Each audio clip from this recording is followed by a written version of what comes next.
Hello বন্ধুরা, কেমন আছো সবাই? আশা করি খুব ভালো আছো। তো আজকে আমি এসেছি আমার কাকা শ্বশুর বাড়ি বোকারো। তো সেখানে দেখো বাজার থেকে এসে গেছে পাবদা মাছ। তো এই পাবদা মাছের ঝোলটাই আজকে আমি তোমাদেরকে খাওয়াবো। চলো প্রথমে মাছগুলোকে ভালো করে কেটে বেছে পরিষ্কার করে নিচ্ছি। মাছটা কিন্তু খুব বড় বড় ছিল আর দারুণ টেস্টি ছিল, অনেক তেল ছিল মাছটাতে। মাছগুলোকে আমি কেটে নেব, কেটে নিয়ে কিন্তু মাছগুলোকে ভালো করে ধুয়ে নুন হলুদ মাখিয়ে নেব। দেখো কীরকম করে মাছগুলোকে আমি কাটছি। খুব টাটকা ছিল মাছটা, একদম ফ্রেশ। মাছটা কিন্তু খেতে খুব ভালো, মাছটাতে কিন্তু একদম কাটা নেই। তোমার মাছ কিন্তু কাটা হয়ে গেছে, ধোয়া হয়ে গেছে, নুন হলুদ মাখিয়ে মাছ এবার ভাজার জন্য রেডি।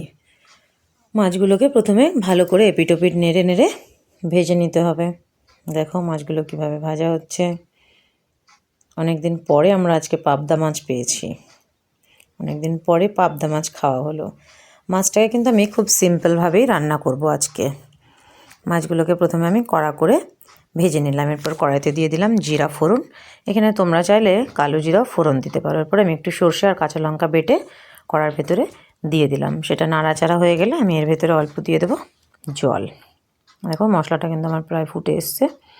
অল্প দিয়ে দিলাম হলুদ গুঁড়ো, অল্প দিয়ে দিয়েছিলাম কিন্তু নুন, সেটা আর এখানে দেখানো হয়নি। এরপরে বাটিটা ধুয়ে আমি অল্প জলের ভেতরে দিয়ে দিচ্ছি আর মশলাটাকে ভালোভাবে একটু কষিয়ে নিচ্ছি। শুধুমাত্র সর্ষে বাটা আর কাঁচা লঙ্কা চেরা দিয়েই কিন্তু আমি মাছটা আজকে রান্না করেছি, আর কিন্তু এর ভেতরে কোনো রকম মশলা অ্যাড করিনি। দেখো একটু কাঁচা লঙ্কা দিয়ে দিয়েছি। তো মশলাটা ফুটে যাওয়ার পরে আমি এর ভেতরে জল দিয়ে দিলাম। জলটাকে আমি প্রথমে ভালো করে ফুটিয়ে নিয়েছি। এরপর এর ভেতরে দিয়ে দিচ্ছি অল্প ধনেপাতা কুচি।